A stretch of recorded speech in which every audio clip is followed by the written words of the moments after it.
ഇടക്കൊച്ചിയിലെ സാധാരണക്കാരായ ആളുകളുടെ സാമ്പത്തിക ആവശ്യങ്ങൾക്ക് ഏറ്റവും കൂടുതൽ ആശ്രയിക്കുന്ന ഇടക്കൊച്ചി സർവീസ് സഹകരണ ബാങ്കിന്റെ 88ാമത് വാർഷിക പൊതുയോഗം ഇടക്കൊച്ചി സെന്റ് മേരീസ് സ്കൂൾ ഹാളിൽ നടന്നു. ബാങ്ക് പ്രസിഡന്റ് ജോൺ റബല്ലോ ചടങ്ങിൽ അധ്യക്ഷത വഹിച്ചു.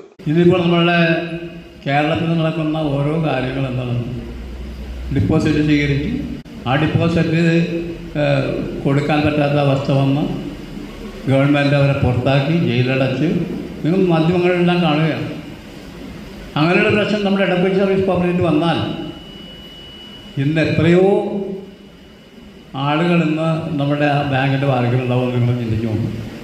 ഇങ്ങനെയൊക്കെ ഒന്നും ഉണ്ടാകാതിരിക്കണമെങ്കിൽ നിങ്ങളുടെ കാതും നിങ്ങളുടെ പ്രവൃത്തിയും നിങ്ങൾ സഹകരണം ഉണ്ടെങ്കിൽ മാത്രമേ ഇതൊക്കെ നമുക്കും സംഭവിക്കാതിരിക്കുള്ളൂ. ആരും ശ്രദ്ധിക്കുന്നില്ല എന്നുണ്ടെങ്കിൽ, ആരും വിമർശിക്കുന്നില്ല എന്നുണ്ടെങ്കിൽ ബാങ്കിൻ്റെ പോക്കും ഇതുപോലെ തന്നെ ആയിരിക്കുമെന്ന് പറയാൻ ആഗ്രഹിക്കുകയാണ്. കാരണം എല്ലാവർക്കും ഇത് താല്പര്യമില്ലാത്തവർ ഇതായിട്ട് പോകരുത്. നമ്മൾ ആനുകൂല്യങ്ങൾ വാങ്ങിക്കുവാൻ വേണ്ടി മാത്രം നമ്മളെ ബാങ്കിൽ വന്നിട്ട് കാര്യമില്ല. എത്രയോ ആളുകൾ നിങ്ങൾക്കറിയാവുന്ന പോലെ 10-30 കൊല്ലമായിട്ട് നമ്മുടെ ഇടക്കൊച്ചിയുടെ കാഴ്ചപ്പാടിൽ നിങ്ങൾ നോക്കും. എത്രയോ കുടിലുകളുണ്ടായിരുന്നു. പെര കെട്ടുവാൻ സാധിക്കാത്തവർ, അതുപോലെ ഉള്ള വീട് പുതുക്കി പണിയാൻ കഴിയാത്തവർ, അങ്ങനെയുള്ള ആളുകളിൽ നമ്മൾ 10,000 വീട് തന്നെ ഇപ്പോൾ നമ്മുടെ ഇടക്കൊച്ചിയിൽ ലോണായി കൊടുത്ത് വീട് വെച്ചിട്ടുണ്ട്.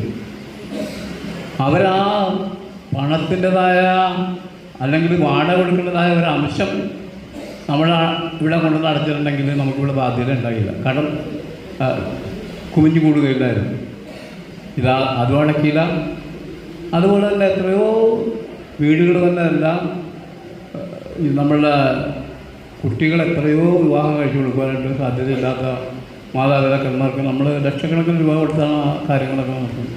വാർഷിക പൊതുയോഗത്തിൽ ഡയറക്ടർ ബോർഡ് അംഗങ്ങളായ KM Manoharan, PD Suresh, TR Joseph, Justin Kavalakkal, Augustine Joseph, advocate Shyam KP, MK Narendran, Jeeja Tenson, Karmali Antony, Manjula Natarajan, bank secretary PJ Francis എന്നിവർ സംസാരിച്ചു. കൊച്ചിയിൽ നിന്നും മറ്റൊരു വാർത്തയുമായി കാണാം. Redjan Rebello, news today, Edakochi.